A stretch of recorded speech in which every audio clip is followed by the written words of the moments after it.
Mes chers compatriotes de métropole, des Outre-mer et de l'étranger, ce dimanche, les Françaises et les Français étaient appelés aux urnes pour choisir leurs députés et le chemin qu'empruntera notre pays au cours des 5 prochaines années.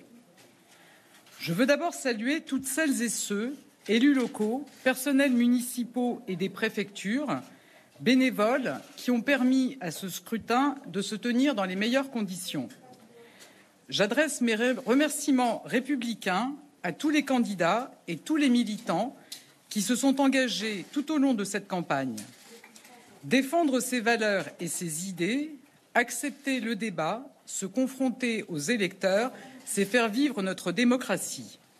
À titre personnel, enfin, je veux remercier les habitants de la 6e circonscription du Calvados de m'avoir placé en tête de ce premier tour. Aujourd'hui, plus d'un Français sur 2 ne s'est pas rendu aux urnes, et cela, personne ne peut s'y résoudre. Notre premier devoir collectif, c'est de faire reculer l'abstention.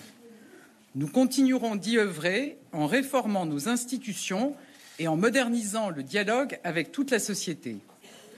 Et avec le gouvernement, avec toute la majorité, je veux continuer à agir et apporter des réponses concrètes aux difficultés des Français et préparer notre avenir.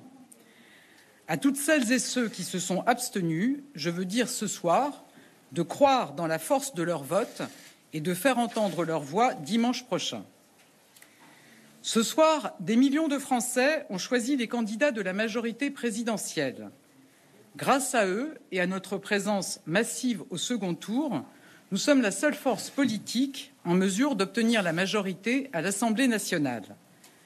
Nous avons une semaine de mobilisation devant nous. Une semaine pour convaincre, une semaine pour obtenir une majorité forte et claire. Seule cette majorité forte et claire nous permettra de répondre aux urgences qui pèsent sur le quotidien des Français et de relever les défis d'avenir. Face à la situation du monde et à la guerre aux portes de l'Europe, nous ne pouvons pas prendre le risque de l'instabilité et des approximations. Face aux extrêmes, nous seuls portons un projet de cohérence, de clarté et de responsabilité. J'appelle donc toutes les forces républicaines à se rassembler autour de ce projet et de nos candidats. Mesdames et messieurs, dans une semaine, au-delà des étiquettes, ce sont nos valeurs qui sont en jeu. La liberté, l'égalité, la fraternité et la laïcité. Ce premier tour nous montre que ce combat est toujours d'actualité et que nous ne devons jamais cesser de défendre ces valeurs. Car oui, comme cela ne s'était jamais produit dans l'histoire politique de notre pays, nous avons face à nous une confusion inédite aux extrêmes.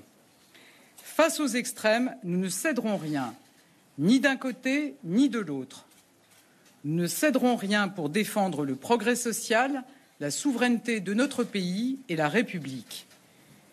Car rappelons-le, le progrès social, ça n'est pas la décroissance économique, mais la liberté d'entreprendre et d'innover pour créer plus d'emplois et financer notre modèle social.